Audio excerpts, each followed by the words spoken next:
Welcome to another episode of Relentlessly Resilient, where real people share real life experiences and the tools they've developed to move forward and live their best life. I'm Michelle Scharf.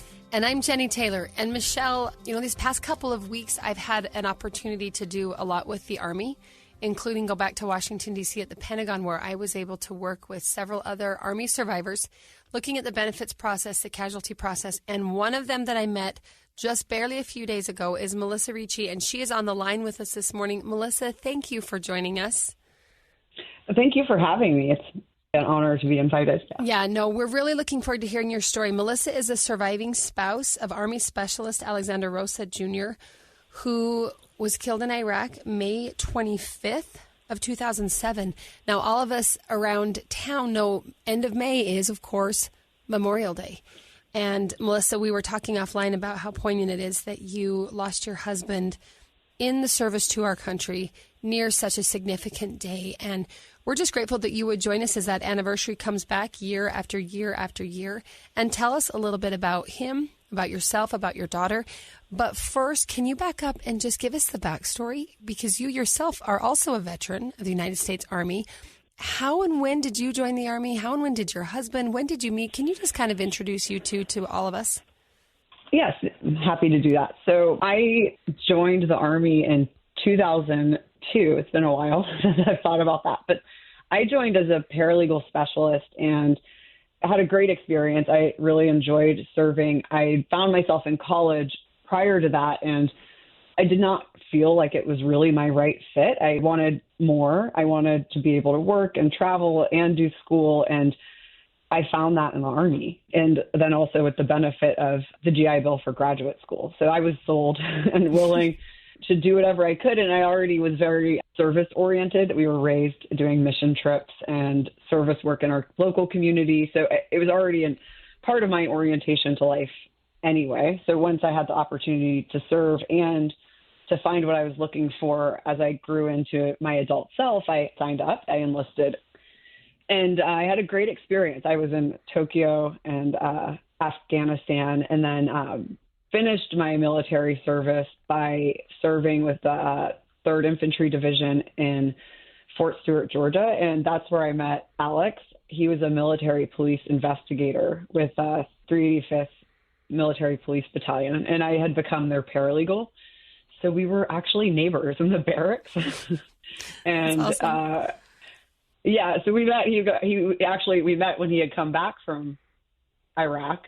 He just had a very dynamic personality. He's really clever, really fun. He's from Brooklyn, and he joined the service because his father had been in the reserves, and he really also was a very service-oriented person. It's, I think, a theme for people who enlist. It would have to be, especially to have dual military.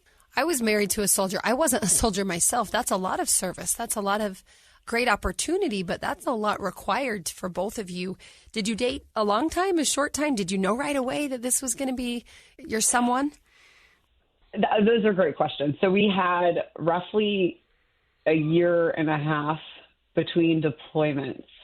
And between deciding to date and his deployments, he arrived home in January and then left the next, actually, he didn't even have a full year. Actually, I don't know. It's been a while. I haven't really thought about this is a long time ago.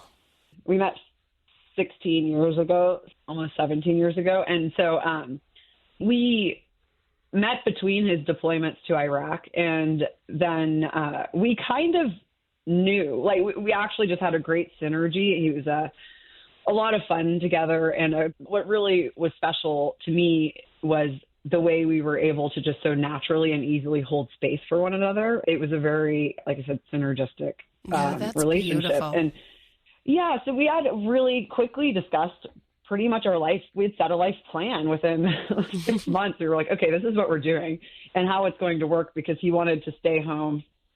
He actually wanted to become a teacher and be a stay-at-home dad. Not stay at home, but be with the kids, be very oriented to raising children, and which worked well because I wanted to continue serving, but going into the United Nations and working to solicit aid as a civil affairs officer, going boots on the ground and asking for what that specific area needed, asking from the UN, and therefore they could ask from countries and other allies.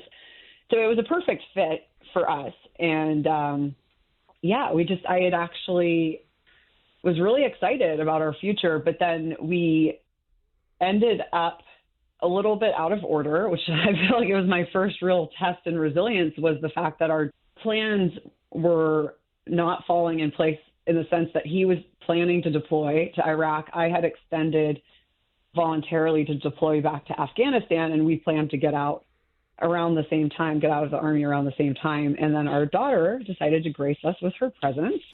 And it was really my first exercise in, adapting to the unexpected. It was essentially the expected, but out of order. Yeah, I love how you say that. And how often does life happen out of order? Like maybe, you wanted a family and you had military service, and now maybe the things are ordered. So I'm curious. So you did not deploy to Afghanistan at that time. You stayed home and had the baby, I'm guessing.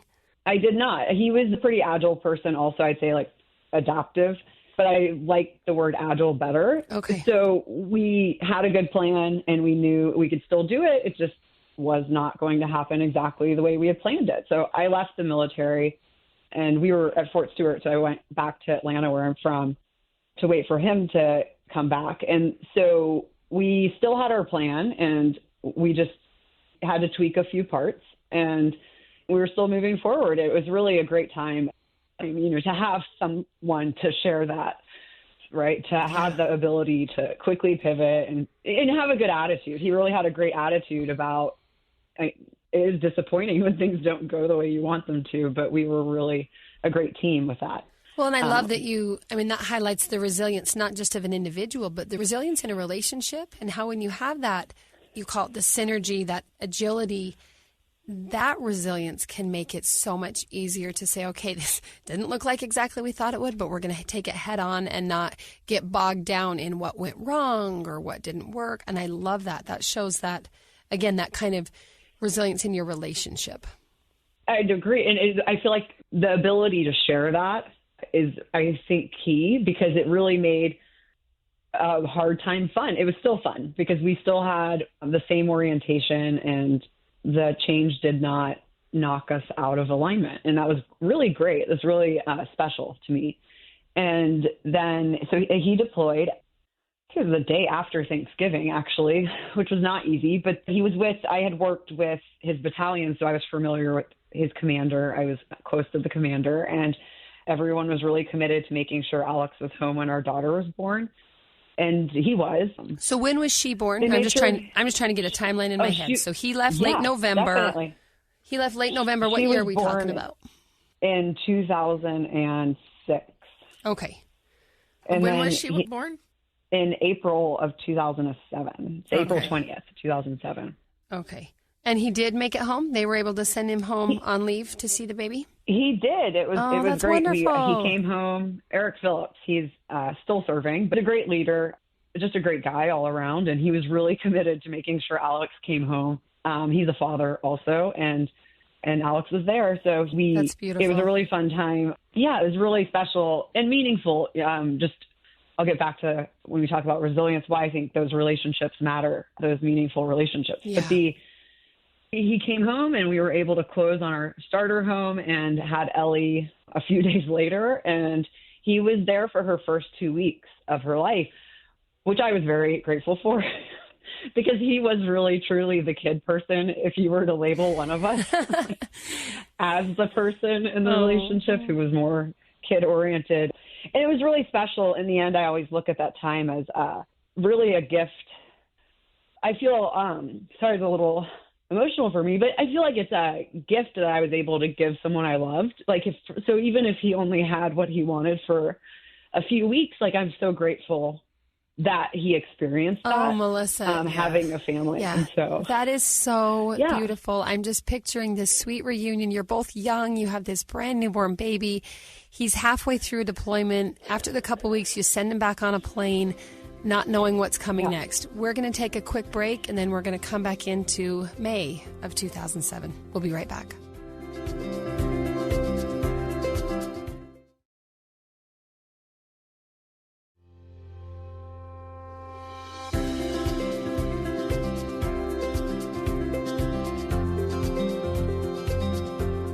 Okay, so Melissa, Michelle and I have both given birth. We've both had a couple of weeks after giving birth, and we both know that a couple of weeks after giving birth, you're not really quite back to where you were before you were pregnant and gave birth. So walk us through. Your beautiful baby's born in April. Your husband's home for a couple of weeks.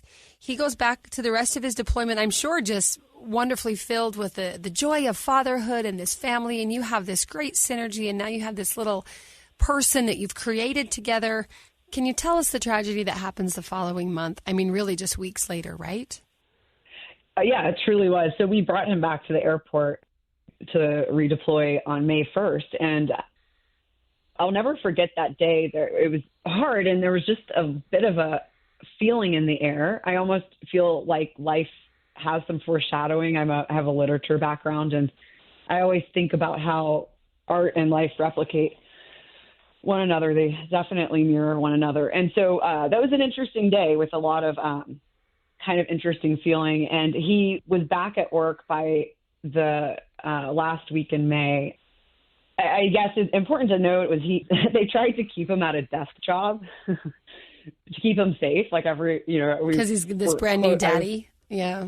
Exactly. And they all knew me because I worked with everyone. And they kept trying to keep him, out of the action. But he felt very dedicated to serve and dedicated to his soldiers. And he wanted to be serving, which is why he was there. And so he actually transitioned back into a role as the commander's gunner. So our commander, or his commander at the time, Eric, he wanted to keep him close. So he had given him the role as the gunner, and that actually, so it didn't work out so well, obviously, but the day that he passed away, it was his first week back at work, and they had a long day, and they were actually on their way home, and everyone was pretty much dehydrated. They didn't have enough IV bags, and Alex being Alex, he made sure the commander's driver received the IV, not him, because that's just who he was. He always put anyone under him first, and even beside him or above him. He was essentially just really giving person. Like he wanted to make sure everyone was taken care of first. So he gave his IV to the driver, and then had the driver go into the gunner position because he was not doing so well, like so many of them weren't, after a long day in the Iraqi heat with, from what I understand, some pretty intense activity that day. And so on their way home, Alex is actually driving, and they hit an IED, and he was the only one who died that day. Because I'm close with everyone, I'm pretty well oriented to what happened. And the commander, it was a hard experience for all three of them. But the kid who he had put in his position ended up with just 2 broken legs. And the commander had a concussion, and actually it was pretty hard. He had a concussion, and so he could not see, and was trying to orient to what happened as a commander, and unable to, it was a really hard experience for him also. And Alex had been ejected from the Humvee, and oh my goodness, he lost his legs from the knee. Essentially, like, it's very interesting to me. I'm sorry if this is too much. No, it's okay. Okay, so it was from his knees down, and the rest of him was essentially fine. And he was dehydrated, and it was a lot more than his body could handle. I think he just went straight into shock. And so that was really it. I was still very disoriented going back to having just had a baby. Yeah. So I was freshly out of the Army, had just bought our first starter home, and had my first child. And I was already in a state of shock, which I do attribute to, like, being a buffer. It kind of helped. I agree. Me digest the information, because I was already disoriented. There was not much more you could do to throw me off, essentially. Right. So Ellie was just over a month old, and that morning the gentleman came to my front door, and actually, honestly, it was pretty comical because I had been in the military. So my first thought was they were there for me. I was, oh gosh, what did I do? They're saying you can't leave. Actually, come back. Bring your baby. We're going. Totally. I just thought, oh, what is this? And is there something I missed? An email or like what is some paperwork you didn't process?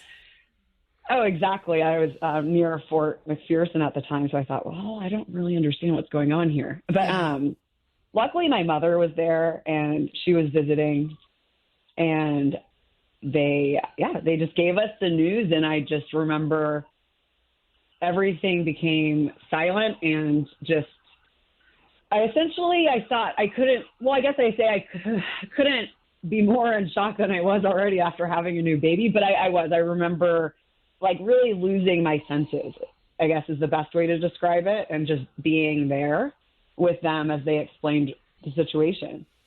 It sounds like it's almost one of those surreal moments where you kind of feel like you're outside your body. Like, oh, this definitely. isn't happening to me.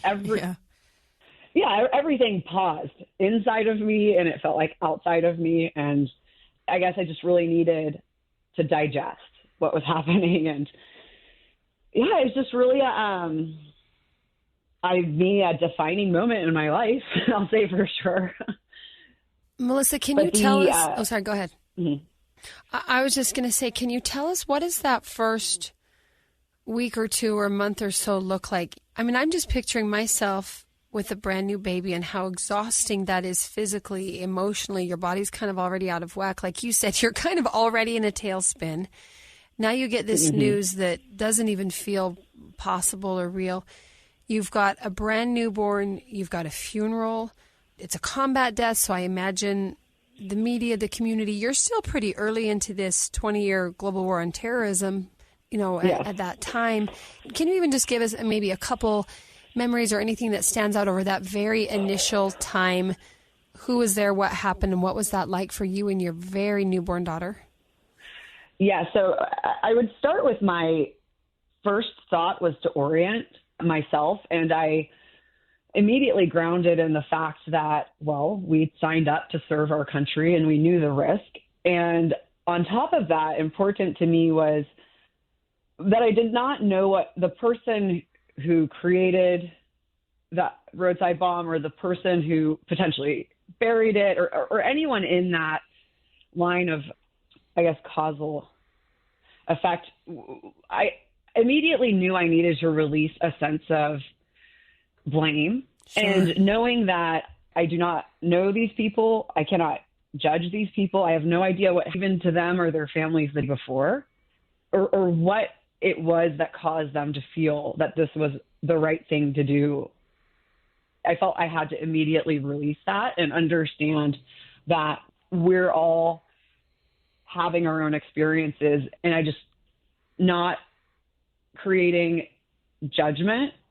It was critical to me as a first step. And I remember just pausing actually within the first week in my living room and thinking like, okay, like this is my first step. I just have to release this, because they could easily feel animosity towards me and the things we've done. So, and that for me was a very powerful first step. That's an incredible first step. Yeah. I mean, for a lot of people, that's a 722nd step years down the road they're still working with. Did you feel the release when you kind of got to that point? Could you physically feel that letting go? Were you able to release that?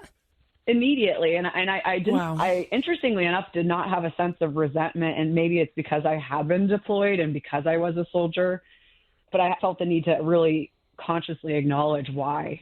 And that was a huge release. It gave me permission to accept the situation, and without judgment. I just say it's still the best word. From there, though, the rest was a lot of family carrying me through. I'm not really sure. I'm really grateful for my mother, and Alex has a really a big family full of aunts, and someone always had Ellie. That first month, I can't say that I was really present. I really they really carried me through in the sense that they like literally were carrying her. And I think having all those moms, all the women around me, just holding that space for me, really just, they never even asked what I needed. They just did it. And it gave me the space to also just really be still and present. I felt like that was a really important second step, and I appreciate them knowing how to lean in. Oh my gosh, this is so good. Like you are resilience personified. And I love what you've touched on, again, this theme of resilience in relationships and these connections. We're going to take one more break and come back and have you help us break down this resilience that I think you showed from that moment. For you to be able to say, I have to release this and then release that, that's incredible. And then for you to acknowledge that you needed to be still, you needed to be present, and you needed to hold space for that. I mean, that right there, you could write books about the importance of that in terms of being resilient. Yeah. And you just kind of casually mentioned it, like, here I am, this young, brand new mom, and my husband was killed, and I'm letting go of the judgment, the resentment, the rush, and I'm letting these other women help me help my baby through this. So we'll be right back and have you continue to teach us about resilience.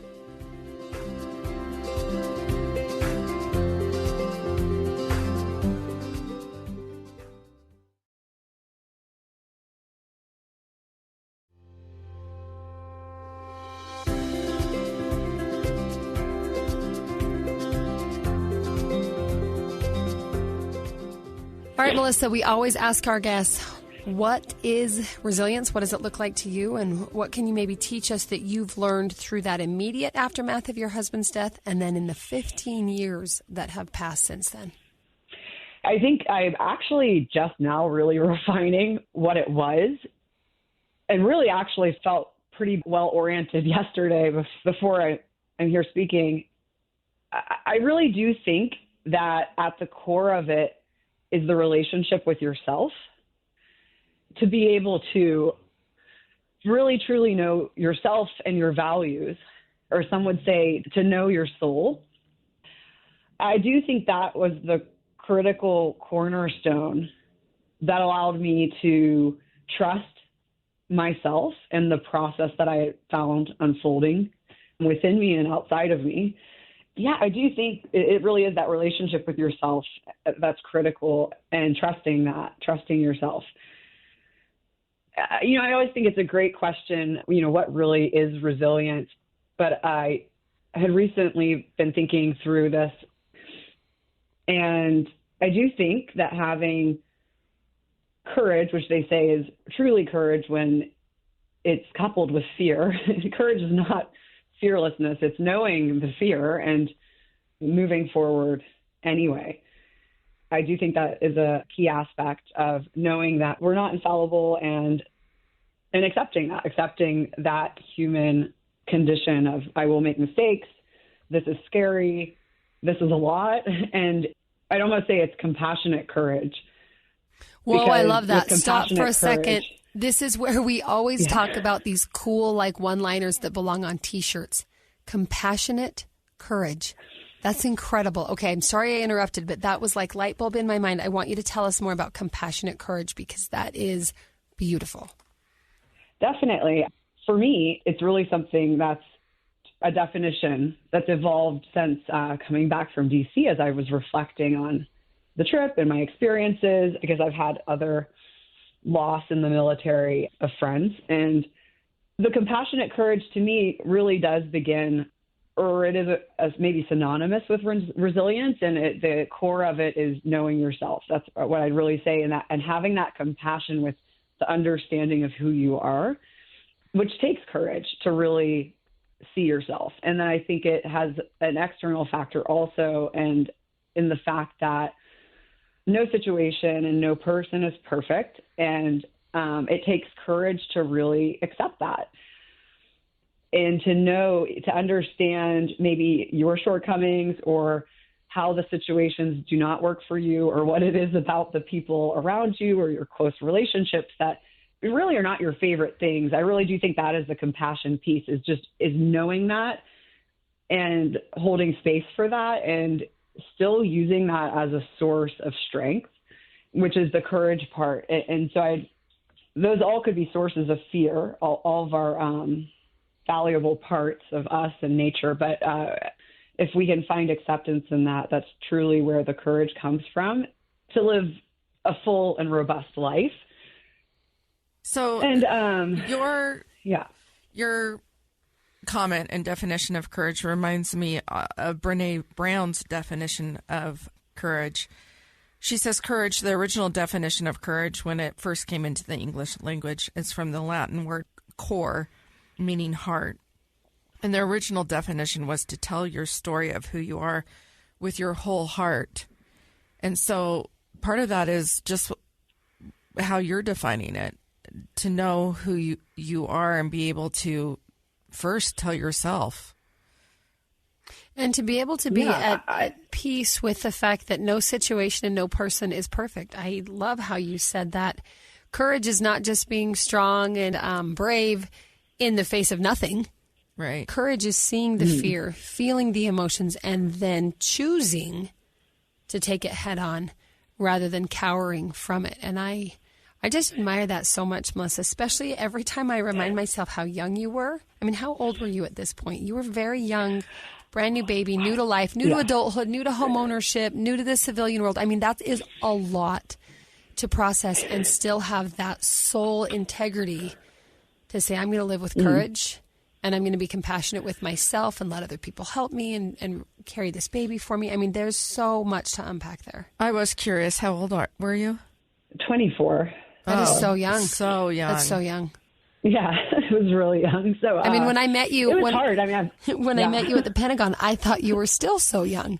I'm like, oh my gosh, you're making me feel old. But I love what you've shared with us today. I agree with you that trip to the Pentagon with senior military leaders and also other survivors from around the country was definitely very thought-provoking. I think it peeled back some layers for me as to where I am in my own journey. You have given me great words to think about with that compassionate courage, not only with my own soul, but, you know, your daughter, Ellie, you have a daughter almost the same age, and it sounds like similar personalities from our conversations as my daughter.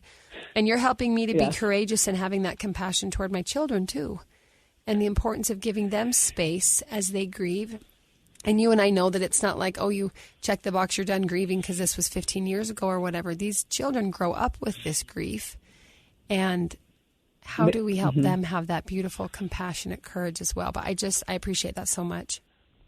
Well, it's definitely a practice. Yeah. So thank you. I just think the next key part is just remembering that the compassion and the courage are constantly reapplied. So it's over and over and over again. Yes. It's not a one and done. That's for sure. And when you can create a practice of it, it really can be a real source of strength. So, well, thank you. I know you've taught me a lot. I think I have 3 pages of notes here of things I've written down, and I could have taken notes the entire time I visited with you in DC, but that would have been awkward as we just stood there talking. But thank you. Thank you for living with that compassionate courage that has to be constantly shown and reminding all of us of the importance of giving space. To be honest, I really appreciate the fact that you said you're kind of just now making a new layer of sense of what happened before. You're now unpacking it in a different way, given the circumstances of life now.